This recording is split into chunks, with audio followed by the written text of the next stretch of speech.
Hi friends, कैसे हैं आप। आई होप आप सब ठीक ही होंगे। दोस्तों, आज डेट है 25 दिसंबर। सबसे पहले आपको हैप्पी क्रिसमस। दोस्तों, जैसे कि हमने लास्ट सिनेरियो में बात की थी, आप देख रहे हैं कि बाजार ने एकदम ही अपना ऊपर से यू टर्न ले लिया है और नीचे आने की बाजार कोशिश कर रहा है। और काफ़ी सारे आपने मेरे को मैसेजेस किए कि सर एक ऑडियो क्लिप पोस्ट कर दीजिए या एक वीडियो बना दीजिए या एक सेशन कर दीजिए, जिससे कि काफ़ी क्लियरिटी हो जाए हमें कि हमें आगे करना क्या है और बाजार किस तरीके से हमारे साथ प्ले कर रहा है, उसका थोड़ा सा हमें कुछ आइडिया हो जाए ताकि हम अपनी प्रिपरेशन पहले से करके रखें। दूसरा क्या है कि सर, क्या बाजार में आपको क्या लग रहा है या मेरा क्या व्यू है, वो मैं आपको इसके अंदर वीडियो में बताऊंगा कि मेरा क्या व्यू है और लोग क्या सोच रहे हैं।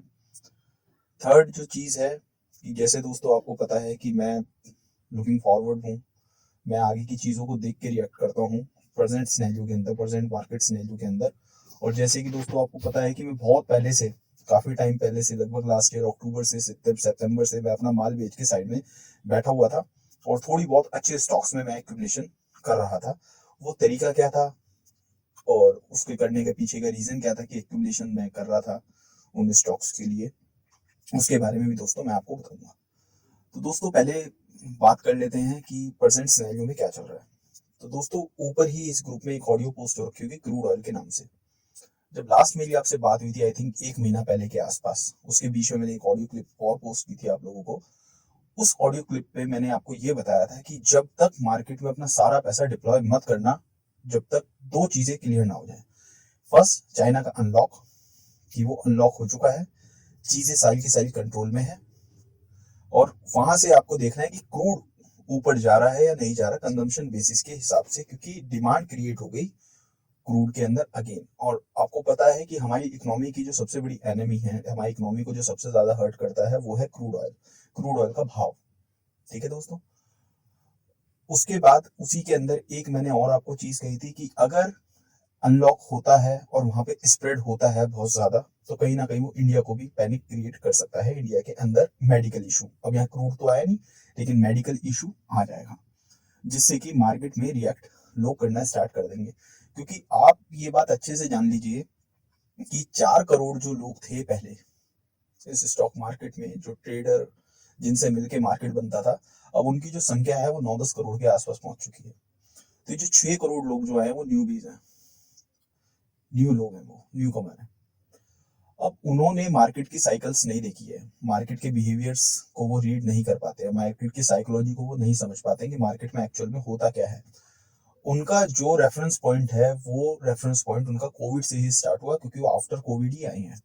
और उन्होंने ये देखा भी हमेशा से कि जब भी कोविड की न्यूज़ेस आती हैं, कोविड का ऐसा कुछ प्रॉब्लम होती है, और लास्ट ईयर भी जनवरी में आया था, इस साल भी जनवरी के आसपास आया, और जो उससे पहले जो बड़े वाले जो लॉकडाउन आया था, वो भी लगभग 2020 मार्च के आसपास आया था। तो उन्होंने ये तीनों सर्कमस्टांसेस में देखा कि लॉकडाउन लग जाता है और जेब में पैसे नहीं होते और मार्केट ऑलरेडी गिरती है नीचे, तो क्या क्यों ना हम यहाँ से रिडीम कर ले।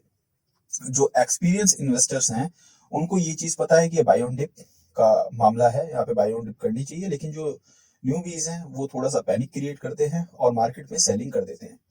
लास्ट आप देख रहे होंगे 2-4-6 दिनों से कि एफ माल को बेच रहा है थोड़ा और डी ज्यादा खरीद रहा है। मतलब एफ की बाइंग आ रही है, साढ़े एफ की सेलिंग आ रही है 750 करोड़ 700 करोड़, लेकिन जो डी है वो बाइंग कर रहा है 2000 करोड़ 2500 करोड़ ऐसे। तो जो 700 और 2-2500 करोड़ के बीच का जो गैप है 1800 करोड़ रुपए, ये माल कौन बेच रहा है? ये माल दोस्तों रिटेलर का है। और वो रिटेलर कौन है? क्या वो एक्सपीरियंस रिटेलर है? नहीं, वो एक्सपीरियंस रिटेलर नहीं है। वो जो रिटेलर है वो है जिसकी एक साइकिल भी अभी कंप्लीट मार्केट में नहीं हुई है, और वो समझता है कि मुझे ज्यादा नॉलेज है, यहाँ पे बाजार गिरेगा और मैं नीचे जाके बाय कर लूंगा उन स्टॉक्स को जो मैंने ऊपर के भाव में बेच दिए हैं, और मुझे नीचे के बहुत अच्छे भाव मुझे मिल जाएंगे। तो ये उसकी मानसिकता है, ये उसकी साइकोलॉजी है, वो उसको लेकर काम कर रहा है। वो काफी सारे अच्छे अच्छे स्टॉक्स जो ऊपर के भाव पे बेच रहा है और नीचे के भाव पे उनको खरीद रहा है। अब एफ क्यों बेच रहा है? चलो, रिटेल तो न्यू कमर है, बट एफ तो बहुत पुराने हैं, मेरे से भी पुराने हैं, आपसे भी पुराने हैं। वो जब से मार्केट खुली है, हमारी मार्केट से भी पुराने हैं वो एफ जो है। क्योंकि दोस्तों ये लेगेसी है, एफ और एफ की जो लेगेसी पहले से ही चलती आ रही है, वो अब तक है। इस बात को आप अच्छे से समझ लो कि हमसे बहुत ज्यादा मैच्योर इन्वेस्टर्स जो है वो यूएस के अंदर हैं, जापान के अंदर हैं। हमसे बहुत पुराने इन्वेस्टर्स, बहुत प्रोफेशनल्स, जो चीजों को समझते हैं, मार्केट साइकोलॉजी को समझते हैं। एफआईआईस की सेलिंग करने का वजह ये है कि ये जो कोविड का जो पेंडेमिक की जो सिचुएशंस हैं वो एशिया पैसिफिक है, ना कि ग्लोबली है अभी, राइट नाउ। और एफआईआईस इसी वजह से एशिया पैसिफिक जो कंट्रीज हैं उसके अंदर वो सेलिंग कर रहे हैं, लाइक हांगकांग हो गया, ताइवान हो गया, जापान हो गया, चाइना हो गया, एंड ऑफ कोर्स इंडिया। अब दोस्तों ऐसी मार्केट के अंदर जब ऐसे सिनेरियोस होते हैं तो एफआईआईस क्यों विड्रॉल कर रहे हैं पैसा? तो एफआईआईस विड्रॉल इस वजह से कर रहे हैं कि बाहर की जो कंट्री है, बाहर के जो लोग हैं, उनको फर्स्ट ऑफ ऑल तो वहां बहुत अच्छी अपॉर्चुनिटी मिली हुई है नेस्डेक के अंदर, डॉ जोन्स के अंदर। तो जैसे रिटेलर गलती करता है वैसे ही एफआईआईस एफपीआईस भी गलती करते हैं। उनका मानना ये है कि भाई जैसे मान लो सपोज करो कि 10 स्टॉक हैं, 4 हमारे बहुत अच्छे चल गए हैं, 6 स्टॉक्स बहुत अच्छे हैं लेकिन वो करेक्ट हो चुके हैं, तो क्यों ना हम 4 स्टॉक्स को बेचकर उसमें प्रॉफिट बुक कर लें, और वो जो 6 स्टॉक हमने खरीदे हैं, वो जो 6 स्टॉक हमारे लॉस मेकिंग है, उसके अंदर हम उनको एवरेज आउट कर लें। वही काम यहाँ पे एफआईआईस एफपीआईस पिछले 1-1.25 साल 1.5 साल से कर रहे हैं। ठीक है दोस्तों, नेस्डेक डॉ जोन्स आपने देखा कि क्या हालत है, जब भी उसको प्रेशर देना होता है नीचे से तुरंत बाइंग आ जाती है नेस्डेक में भी और आपका डॉ जोन्स में भी। बाकी S&P 500, रसल 2000, ये दोनों एक अलग सिनेरियो के इंडेक्सेस हैं क्योंकि इसमें स्टॉक की वेटेजेस ज्यादा हैं। तो अब हमने ये समझा कि भाई सेलिंग कर कौन रहा है इस बाजार के अंदर, और ये पैनिक सेलिंग कब तक चालू रह सकती है। तो दोस्तों ये जो पैनिक सेलिंग है ना, ये अगर इसमें एफआईआईस ने अच्छे से पार्टिसिपेट कर लिया तो ये सेलिंग बढ़ सकती है। बट अगर रिटेलर ही इसमें पार्टिसिपेट कर रहा है, कहने का मतलब 1x to 4x, मतलब कि 700 करोड़ बेच रहा है एफआईआईस और रिटेलर बेच रहा है 250 करोड़, तो दोस्तों बहुत जल्दी रैली खत्म हो जाएगी नीचे की, बियर फेस जो है। लेकिन अगर इसको ज्वाइन कर लिया एफआईआईस ने कि 2800 करोड़ रुपए रिटेलर का माल बिका और 2800-3000 करोड़ रुपए उसने एफआईआईस ने भी यहाँ पे बेच दिया, तो दोस्तों ये करेक्शन काफी लंबी चली जाएगी। अब ये क्या करेक्शन लंबी जाएगी या नहीं जाएगी उसकी बात अब हम कर लेते हैं। ये दोस्तों थोड़ी ऑडियो क्लिप थोड़ी लंबी होगी क्योंकि मैं वीडियो नहीं बना पा रहा, तो मैं कोशिश करूंगा कि इसी को वीडियो के रूप में कन्वर्ट करके और अपलोड कर दिया जाए। तो ये भी एक वीडियो टाइप का ही आप समझ सकते हैं इसको, बट इसमें कुछ चार्ट्स वगैरह आपको नहीं दिखेंगे, उसमें साइकोलॉजी से आप समझने की कोशिश कीजिए कि मैं क्या बोल रहा हूँ। चार्ट तो आप भी देख लेते हैं, दुनिया में हर कोई लोग चार्ट देख लेते हैं, लेकिन चार्ट के पीछे क्या चीज चल रही है वो बहुत रेयर लोग देख पाते हैं। बात कर लेते हैं दोस्तों कि ये करेक्शन क्या लंबी चलेगी और इस करेक्शन का हमें फायदा क्या उठाना है। तो दोस्तों साफ साफ आप एक बात समझ लीजिए, जब तक हम इस बाजार में 14,500 के ऊपर खड़े हुए हैं, 14,500 का लेवल बता रहा हूं मैं आपको, तब तक आपको यहाँ पे डरने की घबराने की कोई भी जरूरत नहीं है। ठीक है, अगर 14,500 के नीचे की क्लोजिंग हमें मिल जाती है, अब देखो अब हम बाजार में आज कायम 17,800 के पास हैं और हम 14,500 की बात कर रहे हैं, उसके पीछे का भी रीजन मैं आपको बताऊंगा कि उसके पीछे का रीजन क्या है। पहले आप बड़ी पिक्चर समझ लीजिए, फिर मैं आपको शॉर्ट टर्म की पिक्चर समझाऊंगा। अगर हम 14,500 के ऊपर खड़े हुए हैं और 14,500 तक करेक्शन खत्म हो जाती है, ये वाली बिगर पिक्चर, मैं सब कुछ नेगेटिव मान के चल रहा हूँ, ठीक है, अब आप समझिए क्या कह रहा हूँ। अगर ये करेक्शन 14,500 के आसपास 100-200 पॉइंट ऊपर नीचे खत्म हो जाते हैं और जल्दी से उस लो के ऊपर आके बाजार हमारा खड़ा हो जाता है और वहां काम कराना शुरू कर देता है, तो दोस्तों आप ये बात मान लेना कि हम सूनर लेटर 2-3 महीने में, 4 महीने में फिर दोबारा अपने हाई को क्रॉस करते हुए जाएंगे बहुत तेजी से, क्योंकि रुकने का नीचे कोई वजह नहीं होगी इसके पास। ठीक है, और अगर क्लोजिंग बेसिस पे 14,500 और 15,500 के बीच में, क्लोजिंग बेसिस पे कह रहा हूं मैं, 15,500 और 14,500 के बीच में अगर बाजार हमारा 2-3 महीने के लिए खड़ा रहता है, तो दोस्तों ये बात आप अच्छे से नोट कर लेना पेन और पेपर के ऊपर कि 2025 तक भी हमारी स्टॉक मार्केट में, वर्ल्ड में कुछ भी नहीं होगा, रिटर्न ही प्रोड्यूस नहीं होगा।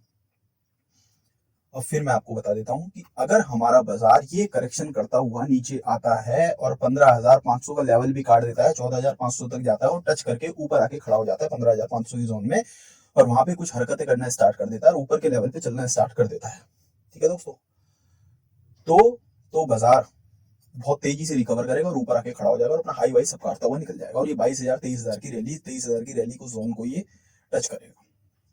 अगर ये 14,500 15,500 के नीचे 2-3 महीना 4 महीना काम कराए थे, तो दोस्तों बिल्कुल क्लियर कट यहाँ पे अंदेशा है कि बाजार को 2-2.5 साल 3 साल तक कहीं नहीं जाना। ठीक है दोस्तों, बाजार कहीं नहीं जाएगा। अब ऐसा नहीं है कि बाजार में मतलब कि वो 14,000 15,000 पे ही खड़ा रहेगा, कहने का मतलब यह है कि वो अपने पोटेंशियल पे काम नहीं करेगा। जैसे कि मैं एक वीडियो बना के आपको दूंगा यूट्यूब पे, जिसमें कि 18,600 से ही क्यों गिरा और मैंने वहीं क्यों माल बेचा, 15,250 पे मैंने क्यों बोला कि ये बाइंग जोन है और अब मैं ये क्यों बोल रहा हूँ कि 15,250 कट के ये नीचे की तरफ आ गया, तो आपके लिए प्रॉब्लम का विषय है, प्रॉब्लम आपके लिए क्रिएट कर देगा। वो मैं आपको बताऊंगा कि वो +2 चार्ट्स मैंने डिजाइन किया और कैसे मुझे उसमें पता लगा कि इसका टॉप कहाँ पे है और बॉटम कहाँ पे है। उसी +2 चार्ट्स की वजह से मैंने बताया था 19,200-300 के लेवल से इसको घूमना चाहिए, जबकि ये घूमा 18,900 के आसपास से। तो आप जब मैं वहां करेंगे तो आप खुद कहेंगे हाँ सर इसमें 200-300 पॉइंट ऊपर नीचे हो जाता है इस चार्ट में, क्योंकि आपको भी उस चार्ट के अगर आप साथ में चलेंगे तो आपको करेक्शंस पता लग जाएगा करेंगे टाइम से पहले कि करेक्शन कब आने वाली है और कब खत्म होने वाली है, आपको बहुत अच्छे से पता लग जाएगा। दूसरा, आप खुद वहां पे रियलाइज करेंगे हाँ सर इसमें 200-300 पॉइंट का सर कुछ कभी भी हेर फेर हो सकता है, 200-300 पॉइंट ऊपर जा सकता है, 200-300 पॉइंट नीचे आ सकता है, हमारी एडजस्टमेंट ही गलत है। एड में आप पाएंगे हमारी एडजस्टमेंट गलत थी, मार्केट ने तो वही चार्ट फॉलो कर रही है। क्योंकि दोस्तों मार्केट के पास जितने भी टूल्स है ना, मार्केट के पास जितनी भी गेम्स है ना, मार्केट के पास जितनी भी साइकोलॉजीज हैं, अगर आपने सही टाइम पे उसको समझ लिया कि कौन सी साइकोलॉजी को रीड करके ये बाजार काम कर रहा है, तो दोस्तों आप इतना पैसा कमा लेंगे इस बाजार से कि दूसरे सोचते रह जाएंगे कि अब ये होगा, अब वो होगा, अब वो होगा, अब ये होगा। लेकिन आपको पता है वो कौन सा चार्ट फॉलो कर रहा है, आपको पहले ही पता लग जाएगी कौन सी करेक्शंस इसमें आने वाली हैं, क्या बाजार में होने वाला है, ये एलियट वेव इन्वर्टेड है या एबीसी का पैटर्न है। जैसे कि मैंने आपको स्टार्टिंग के ऑडियो क्लिप्स में बताया था कि लोग ये एबीसी सोच रहे हैं, बट क्या पता इन्वर्टेड एलियट हो जाए, 1 2 3 4 5 नीचे की लाइन बना दे और एबीसी ऊपर का वो हिसाब किताब हो। तो दोस्तों मैंने आपको बताया कि चार्ट्स पे क्या क्या संभावना है ब्रॉडर व्यू के अंदर, और उसके बाद में हम बात कर लेते हैं कि नॉर्मली जो हमारी जो करेक्शंस है वो नॉर्मली का क्या है, इसका जो इम्पैक्ट है नॉर्मली वो क्या होगा। जैसे कि सेटअप बना हुआ है, अभी हमने देखा कि 3-4 दिन में काफी ज्यादा माल नीचे की तरफ गिरता हुआ आ रहा है और नेक्स्ट भी साथ में गिर रहा है और माल काफी ज्यादा बेचा जा रहा है और डीआई उसको एक्यूमुलेट कर रहे हैं। तो दोस्तों नीचे के भावों पे बहुत ज्यादा बाइंग जोन्स हैं, मतलब कि सपोर्ट जो है, रेजिस्टेंस तो ब्रेक हो ही गई है। रेजिस्टेंस तो अभी आपने देखा था लास्ट टाइम पे 18,900 तक भी गया था, सारी रेजिस्टेंस ब्रेक करता हुआ। और इंडिया के अंदर दोस्तों पोजिशनल गेम बहुत होता है, आपको पता है एफआईएस डीआईएस, तो एफआईएस ज्यादा करते हैं, डीआईएस तो बेचारे लॉन्ग साइड ही रहते हैं हमेशा। आपको पता है पोजीशंस यहाँ पे बहुत होती है, कॉल राइटिंग, पुट राइटिंग, तो इसकी वजह से कुछ पोजीशंस का भी गेम होता है। लेकिन इंट्रेंसिक क्या है, बाजार का इंट्रेंसिक क्या है, बाजार में फ्रॉस्ट तो नहीं है, इंट्रेंसिक क्या है। तो दोस्तों दो टाइप की करेक्शन होती है बाजार के अंदर। पहली करेक्शन होती है जो कि एक्सीडेंट बेसिस पे होती है, उसमें बाजार अपना काम काफी हद तक निपटा देता है। बाजार उस एक्सीडेंट करेक्शन के अंदर जल्दी जल्दी काम को निपटाता है, सही तरीके से काम को नहीं निपटा पाता, मतलब जो भी उसे करना है वो जल्दी जल्दी करना है उसी 10-15-20 दिन के अंदर। लेकिन आपने ये देखा कि लास्ट जो था जुलाई के आसपास से जब से हम ऊपर आना स्टार्ट किए, वहां पे एफआईएस की बाइंग वगैरह आ गई थी और डीआईएस भी काफी हद तक उनको सपोर्ट कर रहे थे, रिडम्पशन नहीं आया था और रिटेल ने भी बहुत अच्छा पार्टिसिपेट किया और ऊपर की तरफ आ गया। बाजार को टाइम मिला लगभग मार्च से लेके और जुलाई के बीच में, जो भी उसको प्राइस वाइज टाइम वाइज जो भी करेक्शन करनी है, तो उसने बहुत जल्दी जल्दी चीजों के ऊपर रिएक्ट किया। अब यहाँ पे जो साइकोलॉजी बनती है बाजार की कि बाजार अब अगर यहाँ से धीरे धीरे चीजों को सही करने की तरफ जाता है, मतलब ठोस बाजार को बनाने की कोशिश करता है, तो दोस्तों वो यहाँ से टाइम ले जाएगा बहुत ज्यादा। मतलब कि जो नेक्स्ट ईयर आ रहा है उस नेक्स्ट ईयर में अगस्त सितंबर के आसपास आपको मूव्स मिलेंगे, मतलब वही जुलाई के आसपास अच्छे मूव्स जो हैं। ठीक है दोस्तों, अगर बाजार अपने आप को सॉलिड वे के अंदर करेक्ट करना चाह रहा है, अब सॉलिड वे के अंदर करेक्शन का मतलब ये नहीं होता कि बाजार यहाँ से गिरता ही जाएगा बहुत जल्दबाजी में। हो सकता है कि बाजार बहुत धीरे धीरे नीचे आए, लेकिन आपको समझ आए कि ये बाजार में प्राइस वाइज करेक्शन हो रही है और ये हमारे लिए हेल्दी है और इंडेक्स के लिए भी हेल्दी है, और जो प्राइस वाइज करेक्शन हो रही है वो कहीं ना कहीं जाके 15,200 15,300 के आसपास खत्म हो जाएगी या 15,500 के आसपास जाके खत्म हो जाएगी। लास्ट आप मेरी वीडियोस देखिएगा यूट्यूब पे, जिसमें मैंने बताया था कि मेरा बाइंग जोन ये है, मेरा बाइंग जोन जो है वो एक्टिव हो चुका है कि अगर उस भाव पे इंडेक्स आया तो मैं काफी सारे स्टॉक्स के अंदर बाइंग करूंगा, क्योंकि काफी सारे स्टॉक्स का काम खत्म हो चुका होगा वहां पे करेक्शंस का, जो कि मैंने वहां पे बता रखा है, जो कि मेरा लेवल निकल के आता है 15,000 से लेके और लगभग 16,000 के बीच में। उस जोन में मुझे बाइंग करना है, और जिस मेरी बाइंग जोन से भी बाजार जो है वो लगभग 2,000 पॉइंट ऊपर खड़ा हुआ है। अब यहाँ पर जो परेशानी का विषय है आपके लिए वो ये है कि आप लोग भी नए हैं बाजार में, जैसे कि वो न्यू जो आए हैं लोग, आप भी वैसे ही हैं बाजार में, अभी आपकी साइकोलॉजी डेवलप नहीं है बाजारों को लेकर, तो आपको करना क्या चाहिए ऐसे बाजारों के अंदर। तो दोस्तों मैं आपको ना बहुत अच्छी एक क्रिकेट के एग्जाम्पल से आपको मैं समझाने की कोशिश करता हूँ। दोस्तों जैसे आईपीएल की टीम है, अब आईपीएल की टीम में आपने, अब आईपीएल को समझ लो आपकी एक इंडेक्स है, ठीक है, और उसके अंदर जो प्लेयर्स हैं वो स्टॉक्स हैं। तो दोस्तों आप देखते हैं कि जो इंडेक्स है या जो टीम है वो हर मैच में अपनी जो टीम है उसको चेंज करती रहती है कि 2 प्लेयर नए खिला लिए और 4 प्लेयर पुराने रख लिए, जैसे इंडिया की टीम में होता है। आप देखते हैं काफी सारे फैंस होंगे विराट कोहली के, कोई ऋषभ पंत का, कोई एमएस धोनी का, सचिन तेंदुलकर का, काफी सारे ऐसे लोग आप होंगे। आपने देखा होगा कि पूरे साल में मैचेस होते हैं इंडिया टीम के या ऑस्ट्रेलिया के या हर टीम के होते हैं, उसमें आप देखते हैं कि काफी सारे अच्छे अच्छे प्लेयर्स हैं वो बेंच पे बैठ जाते हैं। जैसे रोहित शर्मा अभी रिसेंटली जो हुई तो उसमें रोहित शर्मा प्ले नहीं किया, रोहित शर्मा नहीं खेला। आप देखते हैं कि यार रोहित शर्मा बहुत अच्छा प्लेयर है, जो ओपनिंग करने आ रहे हैं प्लेयर्स उनसे भी बहुत अच्छा प्लेयर है, उसके अंदर स्किल्स भी बहुत अच्छी हैं, उसकी एवरेज भी बहुत अच्छी है, उसका स्ट्राइक रेट भी बहुत अच्छा है, उसका सब कुछ बेटर है, लेकिन फिर भी उसको नहीं खिलाया। न्यू जो है प्लेयर उसको ज्यादा चांसेस दिए और पुराने को चांसेस नहीं मिला। दोस्तों लाइक ये वैसा ही है जैसे कि हमारे स्टॉक मार्केट के अंदर होता है कि इंडेक्स को चलाने के लिए अच्छे स्टॉक्स को छोड़कर जो बेकार स्टॉक्स होते हैं जिनके अंदर पोटेंशियल क्रिएट हो रहा होता है थोड़ा सा परफॉर्म करने का, उस सेक्टर को लेके भगा दिया जाता है। जैसे कि आपने देखा अभी पीएसयू सेक्टर चला, मैंने लास्ट मार्च अप्रैल के आसपास मैंने काफी सारा पीएसयू सेक्टर ऐड किया था बैंकिंग के उसमें, और मेरा बैंकिंग में भी काफी अच्छा एक्सपोजर था। तो आपने देखा कि पीएसयू बैंक जो है वो चलना स्टार्ट हो गया, बढ़िया से वो चलते चले गए। और मैंने एक्सिस का भी आपको बताया था कि मैंने 634 के लेवल पे भाव पे मैंने उसको एक्यूमुलेट किया था, 900 के भाव पे मैं उससे निकल गया था क्योंकि उससे अच्छी अपॉर्चुनिटी मुझे कहीं और मिल गई थी। दोस्तों ये अगेन वैसा ही है कि अच्छे प्लेयर को बिठा के किसी भी ट्रेंडिंग प्लेयर को 2-3 प्लेयर्स को चला के स्टार्ट कर दिया और इंडेक्स को ऊपर की तरफ ले गए, या फिर मार्केट को 2-4 दिन चलने का मौका मिल गया किसी और स्टॉक्स के बिहाव पे जिसमें उन लोगों की पोजीशंस नहीं है जो बड़े प्लेयर्स हैं। दोस्तों स्टॉक्स वही चलेंगे जो आपके पास हैं। जैसे कि अभी 1-2 दिन पहले किसी ने अपना पोर्टफोलियो दिखाया था कि उसमें बर्जर पेंट भी था, एचडीएफसी बैंक भी था, और भी मुझे याद नहीं है, लेकिन अच्छे अच्छे स्टॉक्स थे उसके अंदर, वो लेके बैठे हुए। तो दोस्तों वो अच्छे प्लेयर्स हैं, वो भी बेंच पे हैं, मतलब वो मैच तो ऑन है, मैच खेला जा रहा है, दूसरे प्लेयर्स के अकॉर्डिंग खेला जा रहा है, लेकिन वर्ल्ड कप मतलब जब बुल रन चालू होगा तो वही प्लेयर्स खेलेंगे उसके अंदर, वो वाले प्लेयर्स नहीं खेलेंगे। उस बुल रन के अंदर बैंक ऑफ बड़ौदा यहाँ से 200 रुपए का 1200 नहीं होगा, लेकिन क्या पता 500 रुपए का जुबिलेंट फूड 2000 रुपए का हो जाए। ठीक है दोस्तों, प्लेयर्स वही हैं, अच्छे प्लेयर्स ही खेलेंगे। ठीक है, वो वाले प्लेयर्स से वर्ल्ड कप नहीं जीता जाएगा, वो वाले प्लेयर से बुल रन नहीं खेला जाएगा। सेकंड थिंग क्या होती है दोस्तों, अपनी होती है कन्विक्शन इस बाजार के अंदर कि आपको कितना पता है। स्टॉक जब आप होल्ड करते हैं तो आपने इस जो स्टॉक लिया है वो अपने स्किल्स के बेसिस पे लिया है, न्यूज के बेसिस पे लिया है।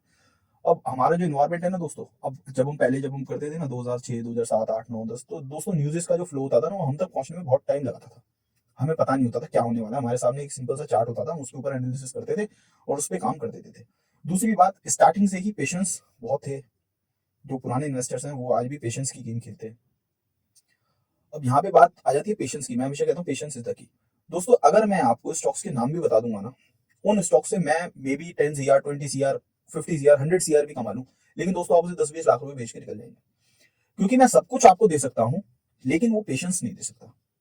क्योंकि पेशेंस जो है वो इमोशंस है, और मैं बाजार में हमेशा आपको कहता हूँ भाव से ज्यादा ना इमोशंस को रीड करो। यहाँ पे ना इमोशंस आपके साथ खेल रहा है ना कि भाव आपके साथ खेल रहा है। भाव को तो आप पकड़ लेंगे सूनर लेटर, कहीं पे भी आके आप सपोर्ट रेजिस्टेंस लगा लोगे, भाव को पकड़ लेंगे, इमोशंस को नहीं पकड़ पाएंगे। आप जितने मर्जी समझदार हो, कई बार तो हम खुद देखते हैं स्क्रीन को देखने के बाद हम खुद कहते हैं कि यार ये बेच क्यों रहे हैं, हालांकि हम लोग खरीद रहे हैं, ये बेच क्यों रहे हैं। जब हम उसके पीछे जब चार्ट पे देखते हैं तो चार्ट हम कहते हैं लोगों को समझ नहीं आ रहा है सपोर्ट है, लेकिन वो सपोर्ट जो है वो भी टूट जाती है और नीचे आके और भाव खड़ा हो जाता है। तो हम भाव को रिस्पेक्ट करते हैं, लेकिन भाव से ज्यादा हम रीड करते हैं इमोशंस को। तो आज की डेट के जो इमोशंस हैं रिटेलर के वो ये हैं कि यार कोविड आने वाला है, होना आना कुछ है नहीं, FIIs बेच रहे हैं, यूएस के अंदर इतनी प्रॉब्लम है, इंडिया के अंदर भी इतनी प्रॉब्लम है। दूसरी बात, वर्ल्ड वाइड जहां देखो वहां पे नेगेटिविटी है। एक बार जब इसका लो बन जाएगा ना, बढ़िया से जब बाजार चलने स्टार्ट हो जाएगा ना, तब हम इस बाजार के अंदर एंटर करेंगे और बेच बात के जो स्टॉक में प्रॉफिट है, HDFC AMC IGL Gujarat gas जिसके अंदर भी थोड़े बहुत चल गए हैं उनको बेच बात के खत्म करो और बाद में जाएंगे इस बाजार के अंदर, और काफी सारे लोग बाहर जाके बैठ जाएंगे, नीचे के लेवल पे बाइंग करने की कोशिश करेंगे। बाजार दोस्तों यही इमोशंस के साथ में आपके साथ प्ले कर जाता है, भाव को दिखा के आपके इमोशंस को चेंज करता है। जब तक आपको भाव नहीं दिखेगा आप में इमोशंस नहीं आएंगे। मतलब कि बाजार अगर गिरा, अब मतलब आपका जो एक्शन बटन है, वो एक्शन बटन आपको दबेगा तभी जब बाजार में या तो आपको ऊपर के भाव दिखेंगे या बाजार में आपको नीचे के भाव दिखेंगे। तो दोस्तों आपको बाजार में रुकना सीखना होगा हर परिस्थिति में। जैसे कि 3-4 हमारे यहाँ पे है ना, जैसे कि हमारे यहाँ आता है 3 वेदर्स हैं, गर्मी आती है, सर्दी आती है, बरसात आती है, हम तीनों वेदर में रुकते हैं, हम जीते भी हैं। ऐसे आपको बाजार में भी रहना पड़ेगा दोस्तों। लंबा पैसा बनाना है तो लंबा खेल खेलो इस बाजार में, अगर रहना है तो, और आगे तक सर्वाइव करना है तो। अगर दोस्तों मेरी बात आप मान लो, अगर आपने डीमेट खाली किए बिना इस बाजार में 5 साल निकाल दिए, सारे इमोशंस से लड़ लिया आप, उसके अंदर आप में 3 से 4 चेंजेस आएंगे बहुत बढ़िया बढ़िया। सबसे पहला चेंज ये आएगा कि आप एक पेशेंस वाले इन्वेस्टर बन जाएंगे जिसमें बहुत पेशेंस है। दूसरा, आप स्टॉक होल्ड करना सीख जाएंगे। तीसरा, न्यूज़ को कैसे डिस्काउंट करना है आप ये चीज सीख जाएंगे। और चौथा, कि आपको कंपनी के अंदर क्या देखना है और कहां आप गलती कर गए। मैं आपको ये कहता हूं, अपना डीमेट खाली किए बिना अगर कोई आदमी इस स्टॉक मार्केट में 10-15 साल, जबकि आपको रुकना है, वैसे भी 10-15 साल रुकना है, वैसे भी 10-15 साल रुकना है, 10-15 साल आप अगर इस स्टॉक मार्केट में घटिया से घटिया स्टॉक के साथ भी बने रहे दोस्तों, तब भी आप दोस्तों पैसा कमा के इस बाजार से जाएंगे, आप लॉस में नहीं जाएंगे। जैसे कि कल चीकू जी ने भेजा था कि 1 साल 2 साल 3 साल और 10 साल बाद तो हर किसी का पॉजिटिव रिटर्न ही है। दोस्तों अगर आप इस बाजार में विदाउट डीमेट खाली किए बिना आप इस बाजार में अगर रह गए तो दोस्तों आप बहुत पैसा कमा लेंगे। और इसमें इसको करने के लिए, पैसा कमाने के लिए कोई ज्यादा मतलब कुछ ज्यादा करने की जरूरत नहीं है दोस्तों। बाजार में पैसा कमाने के लिए कुछ कुछ ऐसा नहीं है कि आपको बहुत कुछ करना पड़ेगा। या तो आपको रिटर्न की एक्सपेक्टेशन बहुत ज्यादा हो बाजार से, दूसरा या तो आपको यहाँ पे डोमिनेट करना हो पूरी इंडस्ट्री को, अपना नाम बनाना हो, अपना फेम बनाना, तो दोस्तों फिर स्किल्स की आपको जरूरत आवश्यकता पड़ेगी ही पड़ेगी। लेकिन अगर आपको नॉर्मली आपको रिटायरमेंट का गोल है आपका या कुछ भी है, तो दोस्तों ये कोई बहुत बड़ा चीज नहीं है कि मार्केट से पैसा नहीं कमाया जा सकता। अब 2-3 स्टॉक्स ले लो जो भी टॉप है, टॉप मोस्ट है, आज भी, पहले भी, उससे पहले भी। दोस्तों आज से 10 साल 12 साल 15 साल पहले इन्फोसिस ही था, टीसीएस ही था मार्केट लीडर, आज भी वही है। रिलायंस था, आज भी वही है। एशियन पेंट था, आज भी वही है। और पैसा कमा के लोगों को दिया है। पीडीलाइट था, आज भी वही है। दोस्तों जो भी आपको नॉन स्टॉक लगते हैं, अपनी साइकोलॉजी से विदाउट चार्ट देखे हुए, चाहे 18,900 का लेवल हो, चाहे 18,700 का लेवल हो, कोई भी लेवल हो, कोई भी भाव हो, शांति से उस स्टॉक के अंदर बैठ जाइए और बैठने के बाद में उसको राइड कीजिए धीरे धीरे। अब वो नीचे की भी राइड कराएगा, ऊपर की भी राइड कराएगा। दोस्तों स्टॉक अगर नीचे आ ही नहीं रहा तो वो ऊपर नहीं जाएगा। अगर आपको पैसा कमाना है बाजार को, तो आप प्रेयर किया कीजिए भगवान से कि वो स्टॉक नीचे आए ताकि आपको और लेने का मौका मिले। जैसे कि मैं हमेशा एक तवज्जो देता हूं एक चीज पे कि अपनी एसेट एलोकेशन को सुधारिए। बाजार में पैसा निर्धारित करती है आपकी एसेट एलोकेशन, ना कि निर्धारित करता है कि आपने पूरा 100% कैपिटल बहुत अच्छे स्टॉक्स के अंदर लगा रखा है। दोस्तों आप ले लीजिए कोई ये बहुत हाई ग्रोथ स्टॉक, बहुत ज्यादा ग्रोथ स्टॉक, जैसे आप कह रहे हैं कि एलटीआई माइंट्री, आप एलटीआई माइंट्री ले लीजिए, मैं विप्रो ले लेता हूं। मैं दोस्तों विप्रो से आपको बीट कर दूंगा, क्योंकि मुझे पता है कि मुझे उस स्टॉक को कैसे ट्रीट करना है। जैसे आप ह्यूमन बीइंग को ट्रीट करते हैं, आप ह्यूमंस को ट्रीट करते हैं, ऐसे आपको स्टॉक को ट्रीट करना सीखना होगा। अब मैं ऐसा क्यों बोल रहा हूँ कि आप एलटीआई ले लीजिए, मैं विप्रो ले रहा हूँ, मैं आपको बीट कर दूंगा, क्योंकि दोस्तों दोनों का रीजन ये है कि दोनों के जो स्टॉक प्राइस सीजीआर होते हैं ना, वो रिफ्लेक्ट तो आपको करेंगे कि 35% वो चला है, 35% ये चला है, लेकिन मैंने 70% उससे कैसे अर्न किया? मैंने 70% से और सिर्फ असेट एलोकेशन के बेस पे मैंने उसको किया, उससे अर्न। स्टॉक तो 35% चला, लेकिन पोर्टफोलियो में 70% का रिटर्न दे रहा है, क्योंकि मेरा बाइंग जोन बहुत नीचे है। दूसरा, मेरा होल्डिंग टाइम पीरियड बहुत ज्यादा होगा। आप एलटीआई माइंट्री से बहुत जल्दी निकल जाएंगे, लेकिन मैं विप्रो से जल्दी नहीं निकलूंगा, क्योंकि मुझे आपको बीट करना है। फाइनेंशियली गोल जो है दोस्तों, वो आपको अपना पहले से डिफाइन होना चाहिए, और कौन से स्टॉक्स के साथ आपको जाना है आपको वो पता होना चाहिए। मार्केट लीडर्स को लेके बैठिए और शांति से बैठे रहिए, आपका टाइम आएगा। स्टॉक 2 महीने नहीं चल रहा, 4 महीने नहीं चल रहा, कोई फर्क नहीं पड़ता। आपकी अर्निंग्स हो रही है ना, आप अगेन उसको बाय करते रहिए। स्टॉक को 3 वजह से देखिए। पहला, मैनेजमेंट इशू, क्योंकि दोस्तों मैनेजमेंट ही वो चीज है, मैनेजमेंट ही वो जॉकी है जो उस घोड़े को भगा रहा है। अगर मैनेजमेंट में कोई भी इशू आ जाता है, किसी भी भाव पे स्टॉक को नीचे को ऊपर को बेच बाज के निकलिए, क्योंकि इस बाजार में जितनी भी कंपनियां खत्म हुई हैं, उनके पीछे डेट, लिवरेज, ये तो सब बात की बात नहीं, मैनेजमेंट स्ट्रॉन्ग नहीं था। मैनेजमेंट की वजह से ही प्रॉब्लम आई, चाहे विक्रांगी हो, चाहे फिर सिल्वर लाइन हो, चाहे पुंज लॉयड हो, चाहे जेपी हो, चाहे यूनिटेक हो, जितने भी हो, सबका मैनेजमेंट का इशू है। चार्ट से पहले आपको मैनेजमेंट देखना है। मैनेजमेंट की जब भी न्यूज़ आई, आपको गूगल पे जो भी कंपनी आपने बाय कर रखी है, उस पर जाके गूगल पे टाइप करना है recently case, Asian paint recently case, बस खत्म। उस केस का क्लियर कर दिया, सेबी ने हाँ जी कर दिया, बस आप उस कंपनी के साथ बने हुए। कोई चार्ट नहीं देखना आपको। मैं दोस्तों चार्ट लेस ट्रेडिंग करता हूँ, चार्ट लेस मैं इमोशंस की गेम खेलता हूँ। मेरा सारा खेल ही टाइमिंग के ऊपर डिपेंड करता है। मैं बहुत अच्छे से टाइम कर लेता हूँ बाजार को, आपने देखा भी होगा, स्टॉक्स को भी। लेकिन मुझे पता है मेरा जो स्टॉक जो मैंने बाय करके रखा था वो कब चलेगा, और जब तक वो चल नहीं रहा तब तक वो मुझे किस चीज की अपॉर्चुनिटी दे रहा है, वो अपॉर्चुनिटी मुझे बाइंग की दे रहा है, क्योंकि मुझे पता है इस स्टॉक को चलना है। अब ये कन्विक्शन कैसे आएगा? ये कन्विक्शन आएगा उसके फंडामेंटल्स देख के, उसके टेक्निकल्स देख के, उसकी काफी सारी चीजें नोटिस करके कि मार्केट का इसका प्रीवियस रिकॉर्ड क्या है, इसके पास कितना मार्केट शेयर है उस इंडस्ट्री का, मार्केट को डोमिनेट करता है नहीं करता, पिछले 5 साल में क्या किया है, 10 साल में क्या किया है, आज क्या कर रहा है, मैनेजमेंट क्या कर रही है, एक्शंस क्या है, पॉजिटिव है नेगेटिव है क्या है, ये आपको नोटिस करनी पड़ेंगी चीजें, तब उस स्टॉक को आप होल्ड कर पाएंगे। और अगर आपने स्टॉक को कर लिया होल्ड, तो आप फिर पैसे कमा पाएंगे। जब भी आपने पैसे नहीं कमाए इस स्टॉक मार्केट के अंदर, इस बाजार में, उसके पीछे एक ही रीजन आएगा कि आपने स्टॉक को होल्ड नहीं किया, दूसरा कोई रीजन ही नहीं है। अगर आपने स्टॉक को होल्ड कर लिया, समझ लो आपने पैसे कमा लिए। तो यहाँ पे आपको स्टॉक के भाव से ज्यादा आपको डिपेंड करना होगा अपने ऊपर आपको विश्वास करना होगा कि ये मैं स्टॉक होल्ड कर सकता हूँ या नहीं कर सकता। आज मैं आपको एक ऐसी कोई आड़ी तिरछी कंपनी बता दूं, जैसे सपोज करो कि मैं जोमेटो बता देता हूँ आपको कि जोमेटो ले लो, आप जोमेटो को होल्ड कर लो। आप कहेंगे सर ये तो डेट है, इसके ऊपर ये है वो है सब कुछ है। मैं कहता हूँ डाबर को होल्ड कर सकते हो? आप कहते हो हाँ सर मैं डाबर को होल्ड कर सकता हूँ। ठीक है, आपने पैसे कमा लिए, समझ लो। अगर मैंने बोल दिया आपने पैसे कमा लिए, समझ लो डाबर से भी आपने पैसे कमा लिए। कोलगेट पामोलिव आप होल्ड कर सकते हो? हाँ जी कर लूंगा। सबसे स्लो स्टॉक है, फिर भी आप पैसे कमा लेंगे 10-15 साल की जर्नी में अपनी। जिस स्टॉक पे आपकी कन्विक्शन है उस स्टॉक को फर्स्ट आपने बाय करना है, buy and forget, that's it. अब कई आपको बड़े बड़े इन्वेस्टर्स आप सुनते होंगे, वो कहते हैं सर मैं तो 2 क्वार्टर से ज्यादा इस स्टॉक को रखता नहीं, अगर स्टॉक के जैसे ही रिजल्ट्स खराब आए 2 क्वार्टर के लिए तो मैं सर उस स्टॉक को बेच देता हूं। तो दोस्तों वो टेक्निकल ट्रेडिंग नहीं कर रहा, वो फंडामेंटल ट्रेडिंग कर रहा है वो। अगर स्टॉक के अगर फंडामेंटल में अगर डिप नहीं आएगा तो दोस्तों अगेन स्टॉक ऊपर नहीं जाएगा। बजाज फाइनेंस जो है वो ऊपर ऊपर ऊपर ऊपर ही नहीं जाता रहा, क्वार्टर बेसिस पे, ईयर ऑन ईयर बेसिस पे ऊपर गया। हाँ मैं मान सकता हूं अगर आप कहते हैं कि 2 साल तक ईयर ऑन ईयर बेसिस पे अगर ग्रोथ नहीं आई तो मैं स्टॉक से निकलता हूं, मैं समझ जाऊंगा, ठीक है आपका, ठीक है आप पेशेंस नहीं कर सकते, आपका इतनी कैपेसिटी आप निकल गए। लेकिन अगर आप क्वार्टर बेसिस पे ऊपर जा रहे हैं, अंदर बाहर हो रहे हैं, तो दोस्तों फिर आप ट्रेडिंग कर रहे हैं फंडामेंटल बेसिस पे। कई आपने सुने भी होंगे इसका क्वार्टर रिजल्ट खराब आ गया, मैंने इस स्टॉक को बेच दिया। गलत अप्रोच है, रॉन्ग अप्रोच। बड़े हो बिल्कुल ठीक है, लेकिन आपके तरीके गलत है, तभी आप बिगेस्ट इन्वेस्टर्स में आपके नाम नहीं आते हैं, तभी आप बड़े इन्वेस्टर्स में आपके नाम नहीं आते। अब आप ये देखते हैं कि इतने बड़े बड़े लोग हैं इस बाजार में, इस टीवी पे आते हैं, समझते हैं चीजों को, बहुत सारे एनालिस्ट हैं यूट्यूब पे यहाँ वहां घूमते रहते हैं, दुनिया भर के लोग हैं, इनके नाम क्यों नहीं है? मतलब कि ये मतलब वर्ल्ड में कोई बड़ा इन्वेस्टर इनके नाम क्यों नहीं लेता? भाई एप्पल बाय कर लिया, आइडेंटिफाई आपने कर लिया, गूगल बाय कर लिया, आइडेंटिफाई कर लिया, बजाज फाइनेंस नीचे के भाव पे बाय कर लिया, फिर भी आपका नाम नहीं है। एक एक दो किताबें लिख के साइड में बैठ गए, और कैपिटल होगी ऑफकोर्स, जब मार्केट में इतने पुराने हैं और कैपिटल तो होगी, लेकिन फिर भी बहुत अच्छे से वर्ल्ड को डोमिनेट नहीं कर पाए।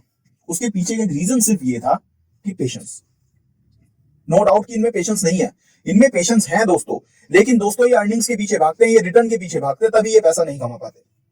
मैं हमेशा कहता हूं रिटर्न के पीछे मत भागिए, बाजार में बने रहिए, पैसा आपका बन जाएगा, अच्छी कंपनी के साथ बने रहिए। रामदेव अग्रवाल जी 1988 से उन्होंने अपनी स्टॉक मार्केट की जर्नी को स्टार्ट किया, ठीक है। 1985 बहुत अच्छे सीए हैं, वो बहुत अच्छे से बैलेंस शीट पढ़ना जानते हैं, बहुत अच्छे से इंडस्ट्री को आइडेंटिफाई करना जानते हैं, बहुत तरीके से चलते हैं, बहुत अच्छी अच्छी बातें करते हैं, सब कुछ सब समझते हैं लोग उनको, उनकी वेल्थ क्रिएशन स्टडीज आती है, वॉरेन बफेट को फॉलो करते हैं, हीरो मोटर कॉर्प उन्होंने ढूंढा, इन्फोसिस उन्होंने ढूंढा, एचडीएफसी बैंक, काफी सारे अच्छे अच्छे स्टॉक्स उन्होंने आइडेंटिफाई किए एंड आइडेंटिफाई करके उनको होल्ड किया, उन्होंने पैसा जनरेट कर लिया। बहुत अच्छी रिसर्च टीम है, बहुत अच्छे लोग हैं, बहुत अच्छे साथ में लोग हैं, सब कुछ है। बट इन सब चीजों के पीछे जब हम देखते हैं परफॉर्मेंस, परफॉर्मेंस क्या है? एक प्लेयर है बहुत अच्छे शॉट मारता है, चौके भी मार देता है, छक्के भी मार देता है, सिंगल भी बहुत अच्छा लेता है, डबल भी बहुत अच्छा लेता है, सब कुछ कर लेता है, बहुत बढ़िया, लेकिन उसकी एवरेज क्या है? एंड ऑफ द डे हमें स्टॉक की एवरेज देखनी पड़ेगी, उस प्लेयर की एवरेज देखनी पड़ेगी, प्लेयर से हम जस्टिफाइड करेंगे कि इसकी एवरेज क्या है। किसी मैच में चल गया, कहीं चल गया, तो उससे अच्छा नहीं हुआ, वो एवरेज स्ट्राइक रेट से प्लेयर को अच्छा माना जाता है इस क्रिकेट इंडस्ट्री के अंदर, स्टॉक के अंदर भी ऐसा ही है। आरओसी कितना है क्या नहीं है कुछ भी। दोस्तों आपको जान के बहुत हैरानगी होगी कि 26-27% का सीएजीआर होगा रामदेव अग्रवाल जी का, और एशियन पेंट का 28-29 का है। अगर उन्होंने एक ही कंपनी होल्ड की होती एशियन पेंट, और उसी के ऊपर पूरा फोकस होता विदाउट एनी एनालिस्ट, सिर्फ एक ही स्टॉक की फंडामेंटल पढ़ते हो, एक ही स्टॉक को रीड करते, तो भी दोस्तों उतनी ही वेल्थ क्रिएट करने थे जितनी इन्होंने इतने ताम झाम के बात किया। तो इसका मतलब क्या है? इसका मतलब ये है दोस्तों, सिंपलेस्ट फॉर्म जो है स्टॉक मार्केट की, बहुत रेयर फॉर्म जो है स्टॉक मार्केट की, वो ये है कि आप स्टॉक को कन्विक्शन के बेस पे बाय कीजिए, जिसमें आपके इमोशंस आपके आड़े ना आए, चाहे वो स्टॉक कोई भी हो, चाहे वो स्टॉक स्लोएस्ट हो, slowest stock of the world. लेकिन अगर आपकी कन्विक्शन है तो दोस्तों आप उतना उससे ज्यादा पैसा कमा लेंगे जितना आप ट्रेडिंग में कमाएंगे।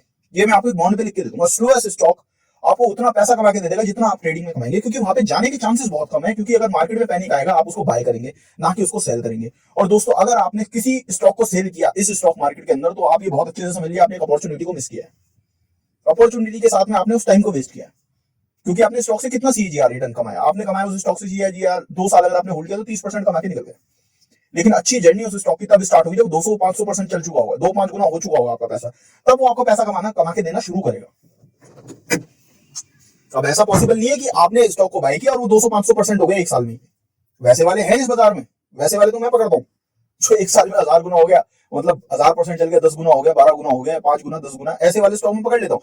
लेकिन अगर आप में वो स्किल्स नहीं है, वो एबिलिटी नहीं है, तो दोस्तों एटलीस्ट वो तो पकड़िए जो 5 साल में 5-7 गुना हो गया, 10 गुना हो गया, आप एटलीस्ट वो स्टॉक तो पकड़िए। अब एक स्टॉक है बहुत अच्छा है, हिंदुस्तान फूड्स, ठीक है, चलो मैं आपको एक स्टॉक का भी एग्जांपल देता हूँ। उसने 85 गुना कर दिया दोस्तों पैसा लोगों का। क्या आपके पास वो है? मार्केट कैप 2-2.5 करोड़, आज करेक्ट हो रहा है, बिल्कुल करेक्ट हो रहा है। क्या आगे पोटेंशियल है करने का? बिल्कुल पोटेंशियल है। क्या डिटॉल बिकनी बंद हो जाएगी? बिल्कुल नहीं होगी डिटॉल बिकनी बंद। क्या सैलून बिकना बंद हो जाएगा? नहीं होगा। हिंदुस्तान यूनिलीवर चलनी बंद हो जाएगी? नहीं होगी। 2000 करोड़ का मार्केट कैप है, अगर आप इसे 1 लाख करोड़ तक के मार्केट कैप पे आप इसको होल्ड करके बैठ जाते हैं तो दोस्तों आपने वैसी वेल्थ क्रिएट कर ली अपने। अगर इसका कल को मार्केट कैप 2 लाख करोड़ हो जाता है, आपने 2000 करोड़ पे कंपनी बाई की तो आपने दोस्तों वैसे इसमें 100 गुना पैसा कर लिया। आप समझिए मैं साइकोलॉजी क्या कर रहा हूं। अगर आपने इसमें 100-200 गुना अपना पैसा कर लिया तो दोस्तों 1000 गुना भी आप कर लेंगे इसी कंपनी में, अगर आप इसको होल्ड करके बैठ गए तो।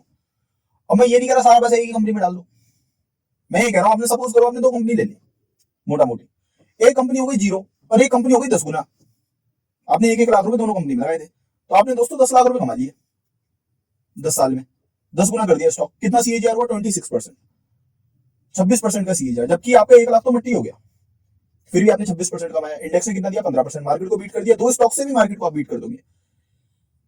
तो दोस्तों ये होती है कन्विक्शन, ये होती है स्किल्स, जिसके ऊपर आपको काम करना है। आप काम करते हैं चार्ट के ऊपर, फंडामेंटल्स के ऊपर। नेसेसरी है, टूल्स हैं, बिल्कुल बहुत अच्छे टूल्स हैं, चार्ट भी बहुत अच्छा टूल है, फंडामेंटल भी बहुत अच्छा टूल है, लेकिन दोस्तों बहुत सारी चीजें और हैं, बहुत सारी चीजें हैं। और इन 2 के बेसिस पे, इन 2 बैसाखी के बेसिस पे आप स्टॉक मार्केट में भागते हुए नहीं चले जाएंगे। फंडामेंटल्स जो दुनिया देखती है, और अगर आप उससे कुछ नया देखते हैं तो आप ज्यादा पैसा कमा पाएंगे। चार्ट में दुनिया कुछ देख रही है, उससे अच्छा आप कुछ देख रहे हो तो आप ज्यादा पैसा कमा पाएंगे। लेकिन चार्ट का मतलब क्या है देखने का? चार्ट लाइक एक मीटर, एक कार का एक मीटर है चार्ट। आपको वो चार्ट ये बताता है आपकी गाड़ी कितने की स्पीड पे चल रही है, 60 पे चल रही है, 40 पे चल रही है, 20 पे चल रही है। आपको रनवे देखना है, रोड देखनी है। अगर रोड बहुत खाली है एकदम, तो आप उस स्पीड को 80 कर लो, 70 कर लो। फंडामेंटल है गाड़ी का इंजन, जब इंजन ही खराब है तो वो 70 पे जाएगी, वो गाड़ी ब्रेक डाउन हो जाएगी, गाड़ी ही रुक जाएगी, स्टॉप हो जाएगी, क्योंकि फंडामेंटल अच्छे नहीं है। तभी आप देखते हैं कोई स्टॉक 1-2 साल के अंदर 10 गुना 12 गुना हो जाता है, वो स्टॉक फिर दोबारा करेक्ट होकर नीचे आ जाता है। लाइक वीबीएल, वो वीबीएल कह रहा हूँ आपका, वो कौन सा है जो टाइटन के साथ में करता है, नाम भी भूल जाता हूँ क्योंकि स्टॉक ही नहीं मेरे पास वो, ठीक है, वरुण ग्लोबल है क्या है, ऐसी कुछ नाम उसका। देखिए आप टाइटन कहां से कहां पहुंच गया और वो कहां से कहां गया, क्योंकि फंडामेंटल ठीक नहीं है दोस्तों। तो दोनों चीजें देख के आपको चलनी चाहिए। मैं तभी कह रहा हूँ एसेंशियल टूल है, लेकिन इतना ज्यादा नहीं है कि आप इनके बिना पैसा नहीं कमा सकते। मैं कहता हूँ एक आदमी मेरे पास आ जाए, वो कैसा, मुझे चार्ट देखना नहीं आता, मुझे फंडामेंटल नहीं देखना आता, लेकिन मैं स्टॉक को बेचूंगा नहीं, क्या मैं पैसे कमा लूंगा? मैं कहूंगा आप उससे ज्यादा पैसे कमा लेंगे फंडामेंटल और चार्ट देखेगा। अगर आपको इस बाजार में कुछ नहीं आता तो ये ज्यादा बहुत अच्छा है आपके लिए कि आपको बहुत कुछ आता है, क्योंकि वो जो एक बैगेज लेके आप चल रहे हैं ना अपने सर के ऊपर, कि इतना सब कुछ सीखने के बाद भी अगर मैं पैसा नहीं कमा रहा हूं तो और क्या सीखूं, वो बैगेज को उतार के पहले साइड में रखिए। पहले कहीं से पेशेंस ढूंढ के लाइए कि पेशेंस है क्या, खेल क्या है एक्चुअल में बाजार का। स्टॉक मार्केट में एक सबसे पहली चीज है पावर ऑफ कंपाउंडिंग। चाहे वो पीएमएस हो, चाहे वो वॉरेन बफेट हो, चाहे वो रामदेव अग्रवाल हो, चाहे कोई भी XYZ दुनिया के बड़े से बड़ा इन्वेस्टर हो, चाहे मार्क मॉर्गेज, तो कोई भी हो XYZ, end of the day power of compounding matter करती है स्टॉक मार्केट के अंदर। अब वो पावर ऑफ कंपाउंडिंग ज्यादा हो सकती है, कम हो सकती है, लेकिन ट्रेडिंग में बिल्कुल नहीं हो सकती, क्योंकि ट्रेडिंग में आप जनरेट करते हैं ROE, ना कि return on capital employed. Trading में नहीं हो सकता कुछ भी। स्टॉक मार्केट के अंदर पेशेंस के साथ अगर स्टॉक को होल्ड करके बैठे हुए हो तो कंपाउंडिंग ऊपर नीचे हो सकती है, कंपाउंडिंग ऊपर नीचे हो सकती है। और चीजों को ना पैसे के बेस पे जज मत किया करो। अगर आपने 10 साल में अपने स्टॉक को 20 गुना कर दिया और एक बहुत बड़े इन्वेस्टर ने उसी 10 साल में अपने स्टॉक को 6 गुना करा, तो दोस्तों आपकी परफॉर्मेंस उस बंदे से कहीं ज्यादा बेहतर है जिस आदमी ने 6 गुना किया अपना स्टॉक और आपने 20 गुना किया। क्या आपके पास क्या था ऐसा? बस आपके पास एक कन्विक्शन थी, जो कन्विक्शन से आप उस स्टॉक को होल्ड करके बैठे हुए। और वो कन्विक्शन आपको देता कौन है? कन्विक्शन देता है दोस्तों आपकी स्टडीज, जो बैक डाटा होता है ना, वो आपको देता है। वॉलमार्ट की कैसी परफॉर्मेंस थी यूएस के अंदर? बहुत अच्छी थी किसी जमाने में। डीमार्ट की बहुत अच्छी है आज के जमाने में, वो डेवलप हो चुका है, हम इमर्जिंग है। तो Walmart is equal to DMart, आप ये कह सकते हैं। लेकिन अगेन अब जाते हैं फंडामेंटल बेसिस पे, फंडामेंटल बाइस पे, वैल्यूएशन बहुत ज्यादा है। सही टाइम का वेट करो, अच्छी वैल्यूएशन मिले पकड़ लो स्टॉक को। वरुण बेवरेजेस लिमिटेड बहुत अच्छा स्टॉक है, वैल्यूएशन भी बहुत अच्छी है, लेकिन अब आप डर जाएंगे कि 1300 रुपए के भाव पे है वो स्टॉक, ऑल टाइम हाई पे है, लेकिन वैल्यूएशन तो काफी लो है। क्या मुझे इस स्टॉक को बाय करना चाहिए? बिल्कुल बाय करना चाहिए। अब ये कोई रिकमेंडेशन नहीं है, अगर 2, 4, 5, 10 साल के लिए करो तो बिल्कुल बाय करना चाहिए। ऐसी वैल्यूएशन आपको 2, 2.5 साल 3 साल बाद मिलेगी, लेकिन प्राइस क्या? प्राइस आपको मिल जाएगा, प्राइस मिल जाएगा, भाव मिल जाएगा, वैल्यूएशन नहीं मिलेगी। क्या पता ये 1100 पे आ जाए और महंगा हो जाए, क्या पता 1300 पे तो सस्ता है। ये मेंटेलिटी दोस्तों बाजार के अंदर आपको पैसा कमा के देती है, ना कि आपको भाव, आपका चार्ट, आपका प्राइस आपको पैसा कमा के देगा। क्योंकि जब आपने स्टॉक को बेचा, समझ लिया आपने एक अपॉर्चुनिटी मिस कर दी और आपने एक वो टाइम वेस्ट कर दिया जिस टाइम पे आपने स्टॉक को बाय किया था। मार्केट में अक्सर वो लोग पैसा नहीं कमा पाते जो कि हमेशा in out in out in out in out होते रहते हैं इस बाजार के अंदर, किसी स्टॉक के साथ में, स्पेसिफिकली स्टॉक के साथ में। अब इसका एग्जांपल आप मुझसे भी ले सकते हैं कि मैं मार्केट से आउट हुआ लास्ट ईयर और अब कुछ टाइम बाद जाके इन होऊंगा। जैसे मैंने बोला था मैं 1-2 साल के लिए बाहर हूं। मैं इन किस में होऊंगा? मैं कौन से स्टॉक्स में इन होऊंगा? मैं दोस्तों उन्हीं स्टॉक्स में इन होऊंगा जिससे मैं बाहर हुआ था। मैं कोई फालतू का कचरे स्टॉक और नहीं ढूंढूंगा, मैं कोई नई स्क्रिप्ट नहीं ढूंढूंगा, मैं वही स्टॉक्स लूंगा जो मेरे पर्सनल स्टॉक्स हैं। अब अपने पर्सनल स्टॉक्स बना लो आप, बढ़िया बढ़िया, उनके चार्ट देखते ही समझ जाओगे इस स्टॉक में होने क्या वाला है। 2-5 स्टॉक बना लो अपने बढ़िया बेहतरीन, जो आपकी best conviction in the world है, अच्छे स्टॉक्स बना लो, ऑल ओवर द वर्ल्ड बना लो। अमेजोन ले लो, गूगल ले लो, यहाँ पे अपना नेस्ले ले लो, जो मर्जी स्टॉक बना लो, लेकिन उनके साथ फिर बैठना है आपको दोस्तों। ठीक है दोस्तों, आई होप आपको मैंने बहुत अच्छे से बताया कि स्टॉक मार्केट में क्या करना चाहिए, आगे होने क्या वाला है या क्या है, वो सब कुछ मैंने आपको अच्छे से समझा दिया, अच्छे से मैंने आपको बता दिया। अब लास्ट ब्रीफिंग में कर देता हूँ कि मैंने क्या बोला। एक व्यू, बाजार करेक्ट कर सकता है, लेकिन नीचे बाइंग की अपॉर्चुनिटीज बहुत ज्यादा है इस बाजार के अंदर। अब ये बाजार यहां से बाइंग ऑन डिप का मामला हो चुका है। ठीक है, एवरी करेक्शन जो भी इस बाजार के अंदर अब जो आने वाले टाइम में, आने वाले सर्कमस्टांसेस में जो आने वाली है, वो इस बाजार के अंदर एक अपॉर्चुनिटी है। ठीक है, सबसे ज्यादा जो पैनिक क्रिएट हुआ है इस बाजार के अंदर, ना तो वो कोविड से हुआ है, ना वो इन्फ्लेशन से हुआ है, ना वो किसी भी चीज से हुआ है दोस्तों। एफआईआईज हमेशा पॉलिटिकल पार्टीज की स्टेटमेंट्स को ज्यादा बिलीव करता है, ना कि ग्राउंड पे क्या हो रहा है उस पर बिलीव करता है। और पॉलिटिकल पार्टीज जो भाषण देती हैं, जो मीडिया कवरेज उसको करती है, उसको रिलाय करता है, ना कि एक इंडिविजुअल कार्य करता है, ना कि एक इंडिविजुअल पर्सन को उसकी बात पे वो यकीन करता है। और जो रूलिंग पार्टी है, जो की पार्टी सत्ता के अंदर है, वो उस पर ज्यादा भरोसा नहीं करेगा, लेकिन जो साइड वाली पार्टी है, जो उसके विपक्ष में है, वो उसकी बातों पे और ज्यादा गौर करेगा। राहुल गांधी जी का 2 या 3 दिन पहले का स्टेटमेंट है कि चाइना बहुत बड़े लड़ाई की तैयारी कर रहा है, सीमा के ऊपर चाइना लड़ने के लिए तैयार है, वो और ऐसी ऐसी स्ट्रेटेजीज बना रहा है, ऐसे ऐसे रॉबोट्स बना रहा है, ऐसी ऐसी चीजें बना रहा है। वो मैं बताऊंगा दोस्तों, सेशन में आऊंगा तब क्लियर करूंगा क्या क्या माजरा है। उस चीज को भी लेके पैनिक क्रिएट हो सकता है आने वाले समय में, जो कि पहले से ही अंदेशा दे दिया गया है। अब ये जो प्री इलेक्शन ईयर है, इस इलेक्शन ईयर में इतना वॉलेटिलिटी रह सकती है हमारे बाजारों के अंदर कि जिसकी कोई भी लिमिट नहीं है। तो इसका सिंपल सा वे ये है कि बाय ऑन डिप। अब बाय ऑन डिप किसी के लिए तो 17,800 का लेवल बहुत अच्छा हो सकता है, किसी के लिए 15,500 का, कोई 15,000, कोई 12,000, कोई 10,000, वो सबके अलग अलग लेवल, अलग अलग भाव है। लेकिन जिसको जितना मिल जाए उतने में संतुष्टि करो। हमारे बाजार एक बहुत अच्छे ट्रेंड में है दोस्तों।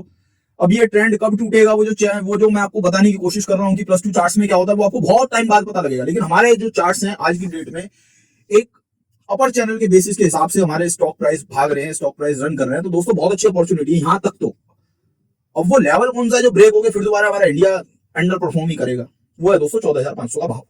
अब 14,500 के भाव के नीचे अगर ये काम कराना स्टार्ट कर देता है 6-8 महीने 10 महीने, और वहां से अगर बाजार ऊपर चलना स्टार्ट हो जाता है, तो ये एक ऐसे जोन में आप काम कर रहे हैं यहां से इसमें आउट परफॉर्मेंस नहीं आ सकती, अंडर परफॉर्म ही करेगा हमेशा हर बाजारों को।